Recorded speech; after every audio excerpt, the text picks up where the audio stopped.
नमस्कार। हर कहानी कुछ कहती है। आज की कहानी क्या कहती है, लीजिए सुनिए। मुंशी प्रेमचंद जी की लिखी कहानी बाबा जी का भोग। रामधन अहिर के द्वार पर एक साधु आकर बोला, बच्चा तेरा कल्याण हो, कुछ साधु पर श्रद्धा कर। रामधन ने जाकर स्त्री से कहा, साधु द्वार पर आए हैं, उन्हें कुछ दे दे। स्त्री बर्तन मांज रही थी और इस घोर चिंता में मग्न थी कि आज भोजन क्या बनेगा। घर में अनाज का एक दाना भी न था। चैत्र का महीना था, किंतु यहाँ दोपहर ही को अंधकार छा गया था। उपज सारी की सारी खलिहान से ही उड़ गई थी। आधी महाजन ने ले ली, आधी जमींदार के प्यादों ने वसूल की। भूसा बेचा तो बैल के व्यापारी से गला छूटा। बस थोड़ी सी गांठ अपने हिस्से में आई, उसी को पीट पीट कर एक मन भर दाना निकला था। किसी तरह चैत का महीना पार हुआ। अब आगे का क्या होगा? क्या बैल खाएंगे, क्या घर के प्राणी खाएंगे, ये ईश्वर ही जाने। पर द्वार पर साधु आ गया है तो उसे निराश कैसे लौटाएं? अपने दिल में साधु क्या कहेगा? स्त्री ने कहा, क्या दे दूं? कुछ तो रहा नहीं। रामधन बोला, जा देख तो मटके में कुछ आटा वाटा मिल जाए तो ले आ। स्त्री बोली, मटके झाड़ पोंछ कर तो कल ही चूल्हा जला था, क्या उसमें बरकत होगी? रामधन बोला, तो मुझसे तो ये ना कहा जाएगा कि बाबा घर में कुछ नहीं है, किसी के घर से ही कुछ मांग ला। स्त्री बोली, जिससे लिया उसे देने की नौबत नहीं आई, अब और किस मुंह से जाके मांगूं?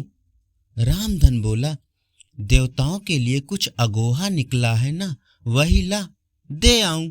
स्त्री बोली, देवताओं की पूजा कहाँ से होगी? रामधन बोला, देवता मांगने तो नहीं आते, समाई होगी करना, ना समाई होगी ना करना। स्त्री बोली, अरे कुछ तो अगोहा, पसेरी तो पसेरी है, बहुत होगा तो आध सेर, इसके बाद क्या? फिर कोई साधु ना आएगा, उसे तो जवाब देना ही पड़ेगा। रामधन बोला, ये बला तो टलेगी, फिर की फिर देखी जाएगी।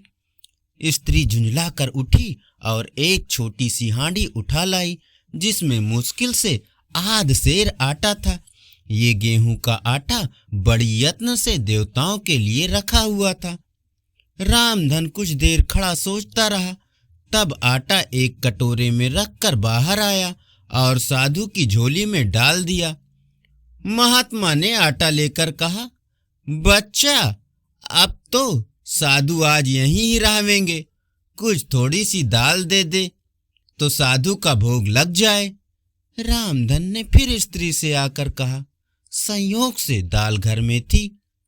रामधन ने दाल नमक उपले जुटा दिए, फिर कुएं से पानी खींच लाया।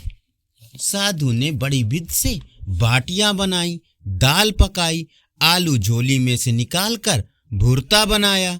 जब सब सामग्री तैयार हो गई तो रामधन से बोला, बच्चा भगवान के भोग के लिए कौड़ी भर घी चाहिए, नहीं तो रसोई पवित्र ना होगी, तो भोग कैसे लगेगा?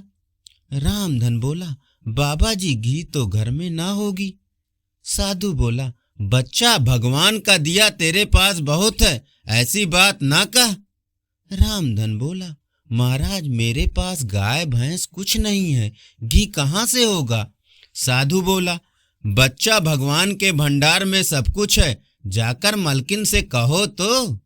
रामधन ने जाकर स्त्री से कहा, बाबा जी घी मांगते हैं, मांगने को भीख, पर घी बिना कौर नहीं धसता। स्त्री बोली, तो इसी दाल में से थोड़ी ले जाकर बनिए के यहाँ से लाकर दे दो। जब सब दी किया है तो इतने के लिए उन्हें क्यों नाराज करते हो? घी आ गया। साधु ने ठाकुर जी की पिंडी निकाली, घंटी बचाई और भोग लगाने बैठे। खूब तनकर खाया, फिर पेट पर हाथ फेरते हुए द्वार पर लेट गए। थाली बटुली और कलछुली रामधन घर में मांजने के लिए उठा ले गया। उस रात रामधन के घर चूल्हा नहीं जला, खाली दाल पकाकर ही पी ली। रामधन लेटा तो सोच रहा था, मुझसे तो अच्छे यही हैं। धन्यवाद। अभी आप सुन रहे थे मुंशी प्रेमचंद जी की लिखी कहानी बाबा जी का भोग। यदि कहानी अच्छी लगी हो तो लाइक करें। धन्यवाद।